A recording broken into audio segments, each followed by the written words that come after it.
Judge Gaitan, thank you so much for joining us today, giving us a little bit of your time. My pleasure. So let's talk about what kind of started you on this journey to be an attorney. I never saw myself in that role. Quite frankly, I never saw myself going to college, but I did clean up the office of a black law firm after school. I think it was my senior year in high school. They take credit for my interest in law, and they may be right, because I'd never seen people of color doing what they did. Really, I kind of stumbled into law. I was going to go to medical school. When I took all the science and the math classes in college, and the thought of having to do that for another 4 to 6 years didn't sit well with me, being in the laboratory all the time. I kind of like mixing it up with people, you know.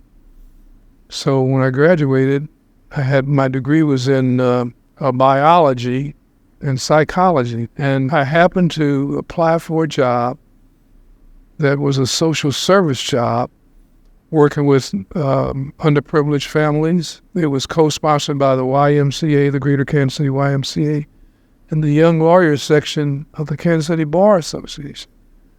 Up until that time, I hadn't spent any significant time working with lawyers, particularly young lawyers, you know. And having done that for, 3, 4, 5 months, I decided that's something I could do and something I'd like to do. When you started at UMKC in 1971, 72, what was that experience like for you? The dean of the law school, when he interviewed me, did everything he could to try to discourage me.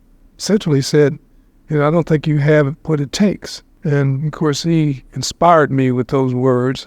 After that, failure was not an option. At the end of a class, I would outline my notes.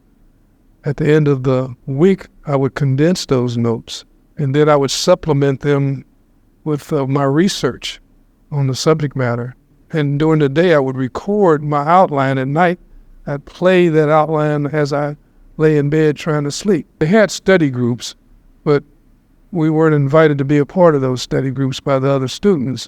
It's pretty typical in law school after a class for the law students to gather in the hallway outside the class to talk about those issues of law that were discussed in the class. I walked up to a group that was doing that, prepared to have that discussion, and the group disbanded. But all of that hard work led you to be one of the first African-American member of the UMKC Law Review, correct? That's what they tell me, yes. So what was your next step after completing, getting your JD at UMKC? When I was coming out of law school, my senior year in law school, you start looking for jobs. Well, at that time, none of the law firms were hiring anybody of color. None other than, but corporations were starting to do it. So I had invitations from several corporations, which I was categorically not interested in at the time. And I had a mentor. His name was Paul Miller. Paul Miller told me something I never would have thought of. You can go to work for a corporation, take the resources of that corporation back into the community in terms of being on boards and stuff like that. Everybody wins in that situation. I get to do what I wanted to do, work in the community. Corporation likes having that community presence, and the board gets some service that they may not otherwise have gotten. With that advice, I decided to pursue corporate. And there you were also the first African-American corporate lawyer for Southwestern Bell, correct? Right. I really don't believe there were any others in Kansas City. And then do I understand correctly, you practiced for about 6 years before becoming the youngest judge? Were you moving in that direction? Were you consciously, intentionally wanting to move into being a judge, or did that kind of fortuitously follow? I fell into that as well. While working at Southwestern Bell, I went to a conference in Dallas, and it was a conference of African American Bar Association. So I was walking around in the meetings. I stuck my head in a meeting of African American judges. There was a panel discussion going on, and they were talking about how they believe they made a substantial contribution to the community. When I came back to Kansas City, I said, that's what I'm going to do.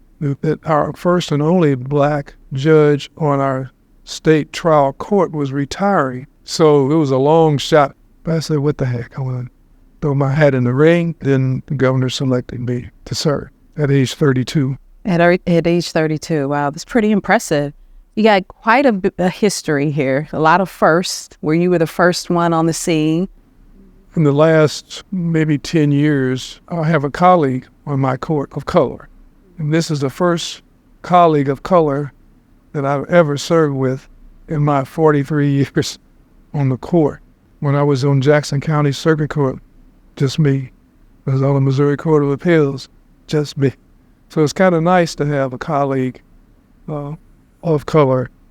As we talk about passing the baton, when you reflect on those experiences and how you were able to, get through those, and not just get through, but excel and thrive, what kind of qualities would you think are important for kind of the next generation?